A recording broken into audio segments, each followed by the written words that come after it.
Assalamualaikum warahmatullahi wabarakatuh. Selamat berjumpa kembali dalam program Tafsir Kabir bersama saya Maulana Fazal Muhammad Mubashir. Kali ini kita masih melanjutkan tafsir dari ayat 35 surah Al-Baqarah. A'udzu billahi minasyaitonir rajim. Bismillahirrahmanirrahim.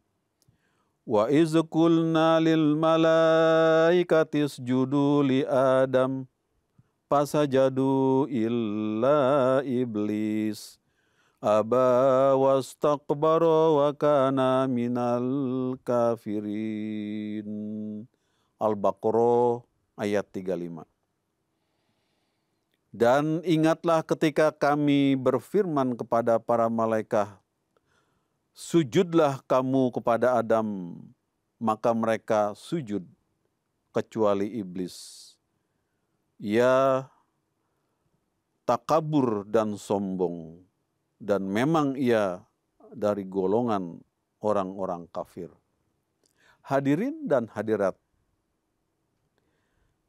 pada kesempatan episode kali ini, kita masih melanjutkan tafsir dari ayat ini, yakni saya akan lanjutkan mengenai keterangan huzur di dalam keterangan tafsir mengenai tentang malaikat dan iblis. Jadi ada orang mengkritik dan bertanya, apakah benar Allah Ta'ala itu hendak menggelincirkan hamba-hambanya dengan menciptakan adanya iblis dan setan? Di sini huzur menjelaskan bahwa hal itu tidak benar. Karena Allah Ta'ala menciptakan, melahirkan manusia di dunia ini adalah untuk beribadah kepadanya. Pada episode sebelumnya saya sudah jelaskan bahwa tujuan Allah Ta'ala menciptakan iblis, setan adalah untuk sebagai ujian, sebagai alat penguji bagi hamba Allah itu. Jadi tidak ada yang diberikan secara gratis, tapi harus diuji untuk mencapai hasil yang terbaik. Jadi di sini kalau kita perhatikan di mana Allah Ta'ala di dalam ayat-ayat Al-Quran Karim berfirman mengenai iblis. Inna ibadi laisa laka alaihim sultanun wa kafa birrabbika wakilan. Bani Israel Ruku 7. yakni, wahai iblis, kamu tidak akan bisa menguasai hamba-hambaku dengan keterangan atau dalil, dengan alasan yang benar, kecuali hamba-hambaku itu meninggalkan nasihat yang benar dan mengikuti keburukan. Barulah kalian berhasil menguasai hambaku itu. Intinya adalah bahwa manusia itu secara dasarnya itu diciptakan Allah Ta'ala adalah benar dan lurus. Perkembangan pergaulan sehari-hari dalam masyarakat itu yang menciptakan kemudian karakter manusia. Karena itu ada nasihat, kunu ma'a shodiqin. Bergaulah kamu kepada orang-orang yang benar. Ada istilahnya bahwa barang siapa bergaul dengan tukang minyak wangi, dia akan mendapatkan wanginya. Tapi kalau dia bergaul dengan tukang sampah, dia akan mendapatkan bau busuknya. Begitulah pengaruh dalam lingkungan masyarakat kita.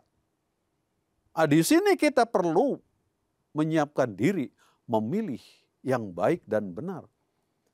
Memang segala macam hal, kebaikan dan kebenaran itu selalu menghadapi segala tantangan dan rintangan.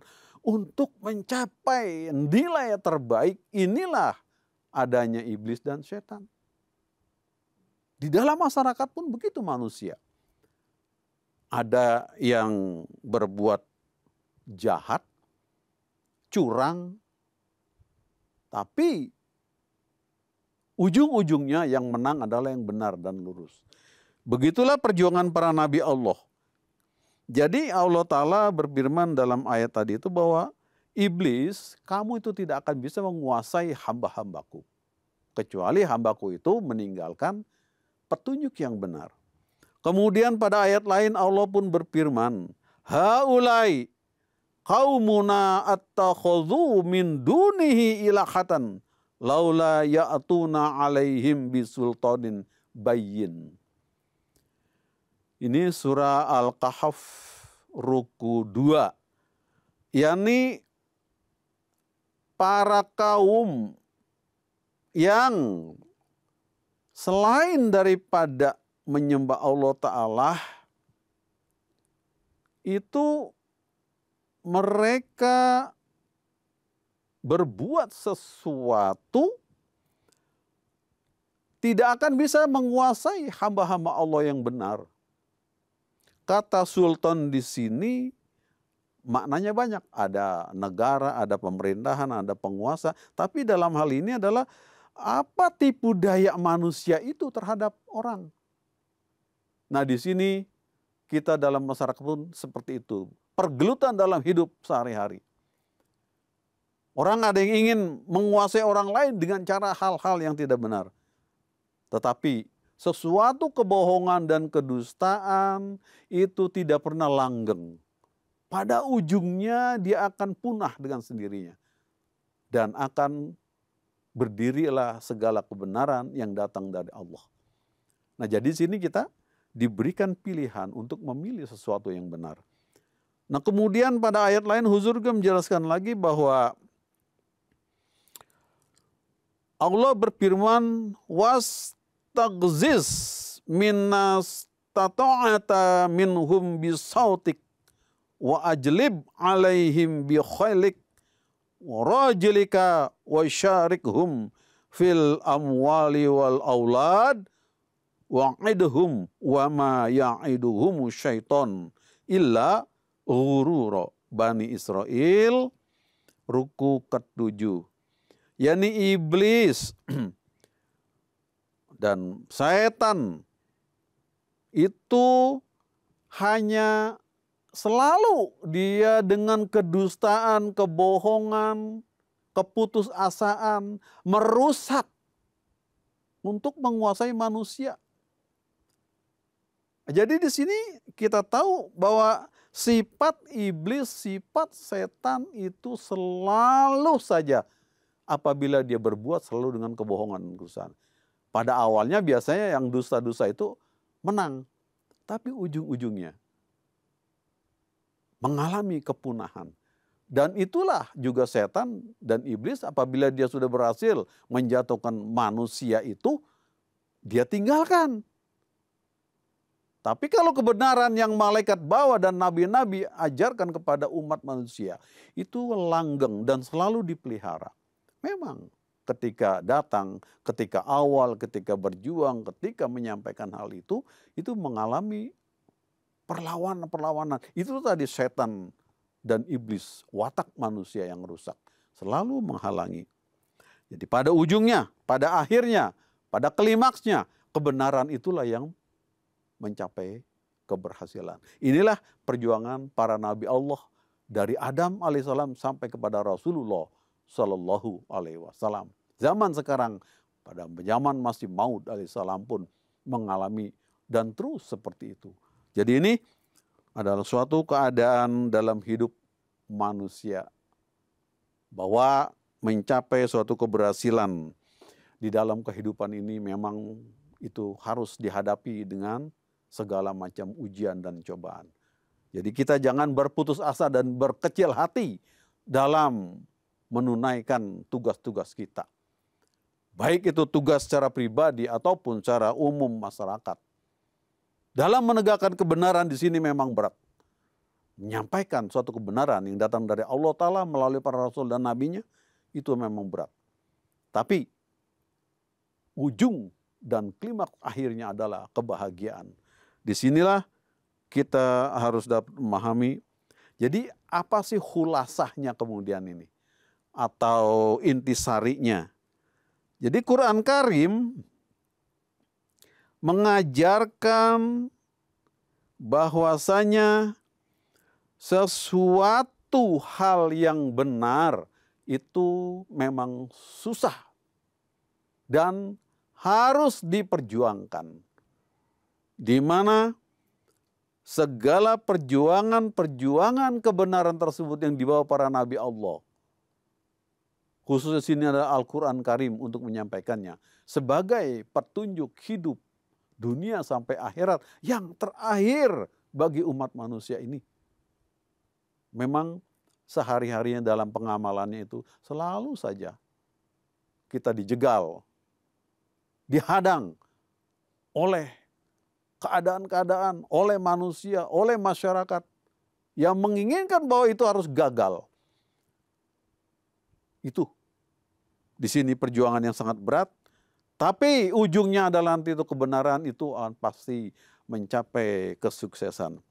Jadi di sini perlu kita ingat bahwa ajaran Quran Karim yang menyampaikan jalan yang lurus dan benar kepada umat manusia untuk mencapai kebahagiaan lahir batin yang dikehendaki Allah Ta'ala adalah selalu mengalami rintangan dan gangguan di perjalanannya. Iblis, setan ini selalu ada. Watak manusia yang bersifat iblis dan setan ini itu tidak pernah habis dan tidak pernah punah. Selalu dari zaman ke zaman terus tumbuh ada saja setiap waktu. Tapi kita sebagai hamba Allah yang mukmin dan mukminah, kita juga memiliki petunjuk, guide untuk hidup. Jadi Quran Karim ini merupakan guide, way of life untuk jalan hidup kita yang Allah telah turunkan kepada junjungan Nabi kita Muhammad Rasulullah Sallallahu Alaihi Wasallam, harus kita amalkan dan kita harus praktekkan sesuai apa yang dikehendaki Allah Ta'ala. Jadi di dalam keterangan ini huzur pada ayat berikutnya juga menjelaskan mengenai Allah Ta'ala dalam Quran Karim juga berfirman, wa nafsi wa ma sawwaha fa'alhamaha fujuraha wa taqwaha qad aflaha man zakkaha wa qad hoba man dassaha. Surah Asy-Syams ruku 1. Yakni bahwa manusia itu akan menghadapi segala sesuatu itu bagi orang-orang yang mukmin dan mengikuti jalan Allah Ta'ala, dia akan mencapai keberhasilan, kesuksesan. Dengan cara apa? Membersihkan diri, mensucikan hati. Kalau kita mengikuti setan dan iblis tadi itu kotor. Hati sanubari kita kalau ingin sukses dan berhasil dan mencapai keberkahan dan ridha Allah Ta'ala adalah bersihkan. Misalnya kita dalam persaingan usaha, baik itu pekerjaan maupun bisnis, kalau kita mengikuti bujuk rayu setan dan iblis itu, kita curang. Tapi kecurangan itu tidak pernah langgeng. Tapi kalau kita berdiri di atas kebenaran, kejujuran, dan kelurusan, ini yang akan mencapai keberhasilan pada akhirnya. Jadi di sini ayat tadi mengatakan qad aflaha, akan berhasil. Man zakkaha, barang siapa yang membersihkan dirinya, mensucikan. Wa qad khoba, dan akan mencapai kegagalan. Man dassaha, barang siapa yang berbuat curang, kotor. Nah ini surah Asy-Syams rukus 1. Jadi hadirin wal hadirat, pemirsa yang budiman.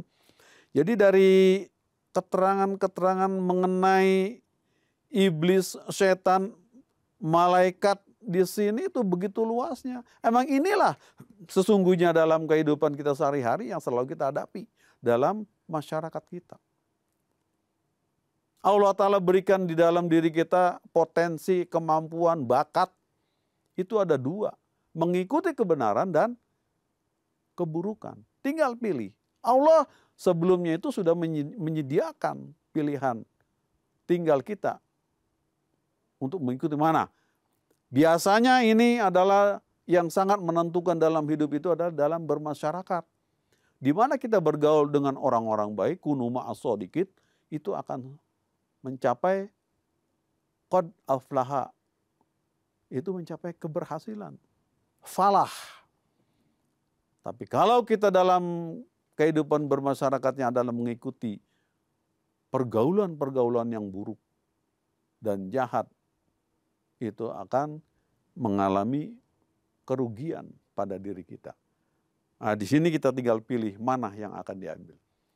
Ujung-ujungnya adalah Allah Ta'ala ingin memberikan kepada hamba-hambanya pilihan yang terbaik. Karena itulah Allah setiap saat, setiap waktu, sesuai pengetahuannya, kehendaknya, dia mengutus utusan-utusannya ke dunia untuk membimbing manusia. Dan bagi manusia zaman sekarang sampai ke depan nanti, ini Quran sudah disiapkan oleh Allah Ta'ala yang turun kepada baginda Rasul Muhammad SAW.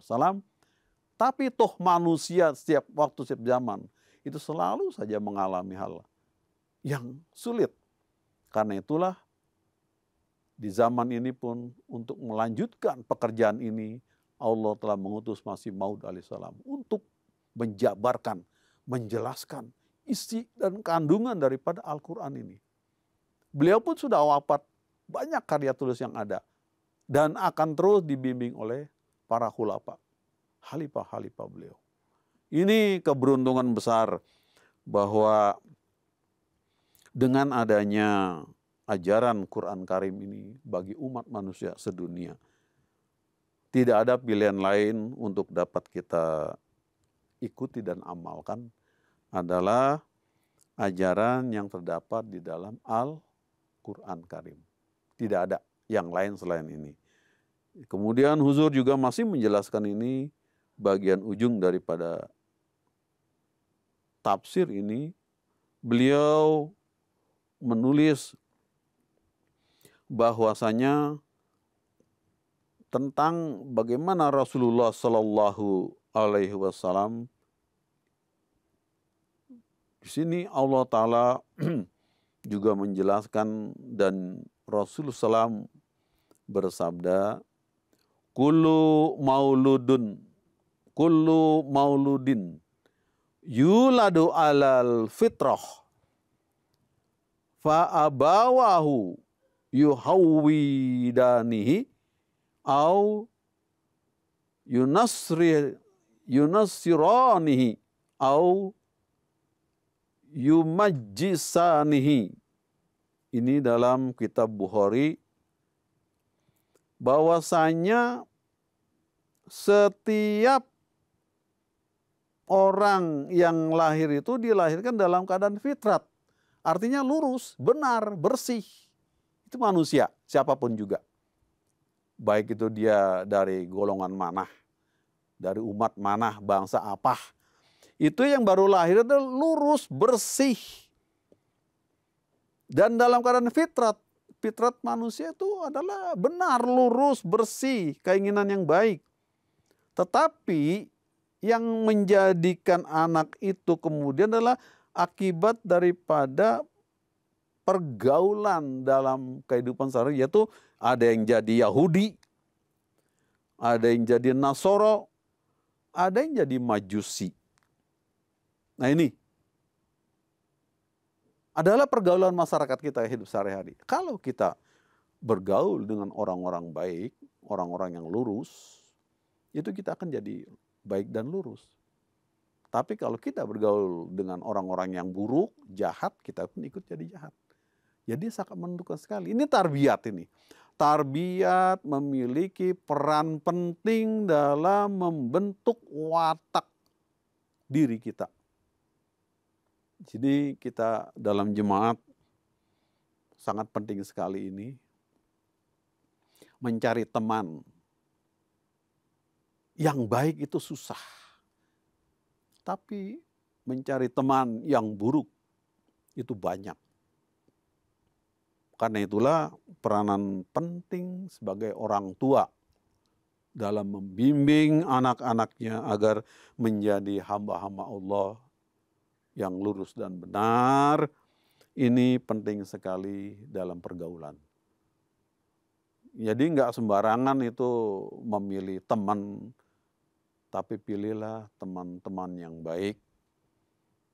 Ini penting sekali untuk kita semuanya, terutama adalah tanggung jawab orang tua. Sesuai nasihat Rasulullah tadi itu, bahwa setiap anak yang lahir itu dilahirkan dalam keadaan fitrat yang benar. Tapi kemudian dia karena pergaulan dan lingkungan sehari-hari, ada yang jadi Yahudi, ada yang jadi Nasrani, ada juga yang jadi Majusi. Jadi kita ingin yang mana? Kita ingin menjadi orang mukmin. Orang yang beriman, anak yang soleh dan solehah. Pilihan pasangan hidup pun seperti itu pula. Yang kita inginkan adalah pasangan yang sakinah, mawadah, warahmah. Yang akan melahirkan keturunan sama wa tadi itu. Jadi di dalam ujung tafsir ayat ini pada inti atau klimaksnya adalah bahwa tarbiyat ini penting sekali memiliki peranan dalam pembentukan karakter diri kita. Karena apa? Syaitan dan iblis itu nggak pernah diam. Kita harus pilih jalan yang terbaik adalah mengikuti Al-Quran Karim, yaitu petunjuk Rasulullah SAW dan nasihat-nasihat para khulafa beliau di zaman sekarang masih mau dan para khulafa beliau, dan tentunya kita selalu dibimbing oleh Allah Ta'ala melalui mengikuti ajaran yang benar, melalui karunia-karunia yang dibawa oleh para malaikatullah. Inilah yang akan menjamin. Dunia begitu besar pengaruhnya pada kehidupan sehari-hari, tapi bila kita berpegang kepada nasihat Rasulullah, kita akan aman.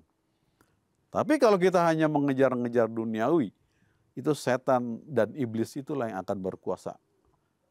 Nah, mudah-mudahan dalam ujung dari nasihat huzur dalam ayat ini, kita dapat pahami dan kita bisa menerapkannya atau mengamalkannya dalam nasihat-nasihat kehidupan kita sehari-hari.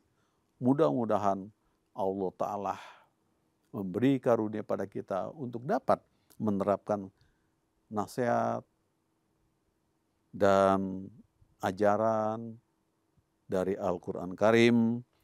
Apa yang kita simak dan kita dapat diterapkan dalam kehidupan kita sehari-hari.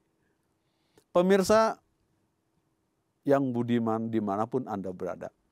Demikianlah untuk episode kali ini, kita tamatkan ini tafsir dari Al-Baqarah ayat 35 ini. Semoga Allah Ta'ala memberi karunia pada kita semua untuk dapat menyimak, mengamalkan, memahami, dan mempraktekannya. Amin. Ya Rabbal Alamin. Saya Fazal Muhammad Mubashir dan kru MTA mohon undur diri. Sampai jumpa kembali dalam episode berikutnya. Assalamualaikum warahmatullahi wabarakatuh.